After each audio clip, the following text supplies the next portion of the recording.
okufulumya ebigezo by'ekibiina ekyomusanvu eby'omwaka 2025 kubadde mu State House e Nakasero wetabiddwako abakungu ba UNEB, abaminisita b'ebyenjigiriza n'ebyemizannyo, minisita w'ebyenjigiriza ebisookerwako Dr. Joyce Kaduchu nga minisita w'ebyenjigiriza n'ebyemizannyo Mama Jendi Kata Museveni abadde omugenyi omukulu.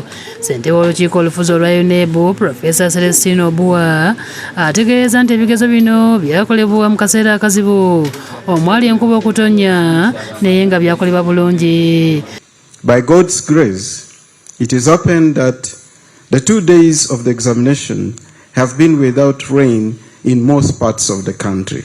Agambye nti bamaze ekiseera nga beetegereza disitulikiti ezikola bubi era bakizuula nti abasomesa babeera beetaaga okubwangulwa mu ngeri ezitali zimu okulaba engeri gye bakwatamu abayizi. From this analysis, the board has formed the opinion that teachers need a lot of support in capacity building to enable them to interpret the curriculum and adapt their teaching approaches. Kyokka alaze obweraliikirivu nti waliwo ekizibu ky'okubba ebigezo ekyeyongedde mu ggwanga nga kuzingiramu n'abakulira ebyenjigiriza mu disitulikiti ez'enjawulo. When examination distributors deliver the question papers, envelopes to the center, the head teacher, working with already corrupted and compromised scouts, cut open the envelopes and access paper for the purpose of assisting the candidates before or during the examination.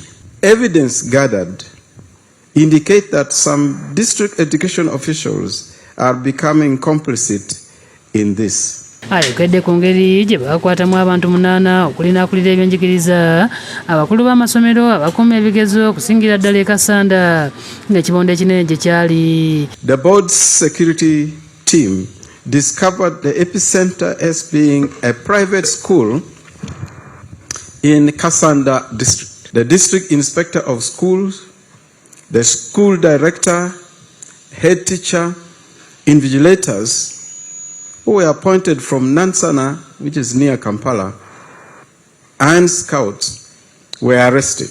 The arrest led security to other collaborating schools which had received exam material through WhatsApp groups created for the purpose.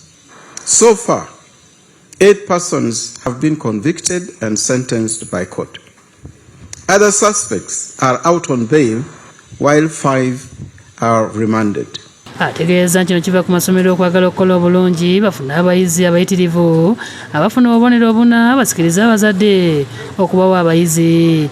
Mama, the desperation arises from the desire for their schools to get many candidates passing with aggregate 4. This apparently is the gold standard by which parents rank schools.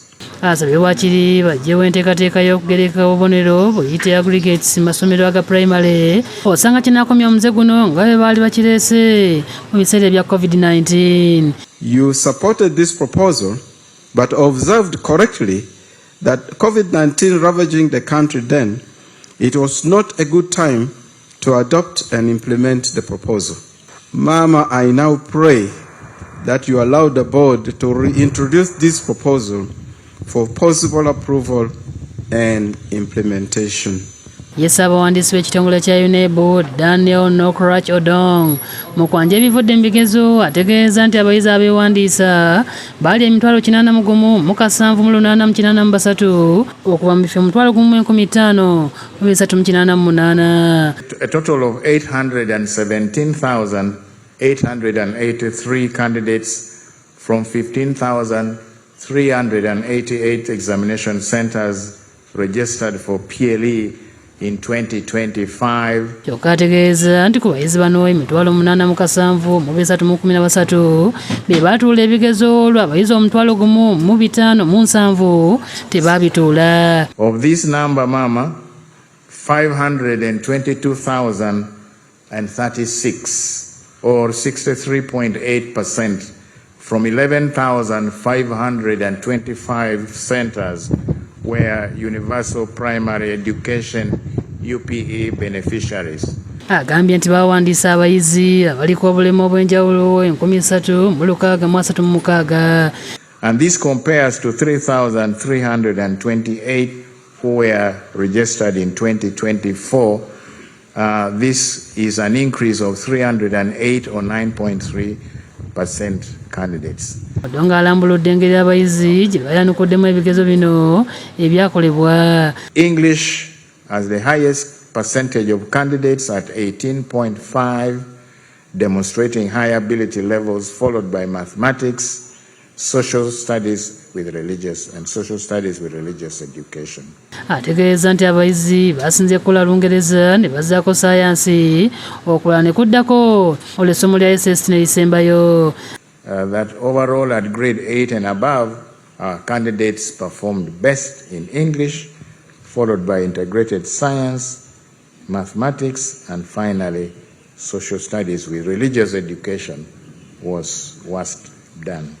Agambye nti abayizi abayitidde mu ddala erisooka omwaka guno bangi nga bali 9,199 bw'ogeraganya n'abaatuula omwaka oguwedde abali 8,431. We have more candidates this year passing with first grade. That is 91,990 or 11.39%. Asabye abasomesa okukyusa mu ngeri gye basomesamu abayizi babe okukwata obukusu ebintu wabula okutegeera ekintu. Teachers, especially of social studies and religious education, appear not to be adjusting their teaching methods in this direction. And so we find that candidates had difficulties in answering questions that required them to apply their knowledge in SST particularly.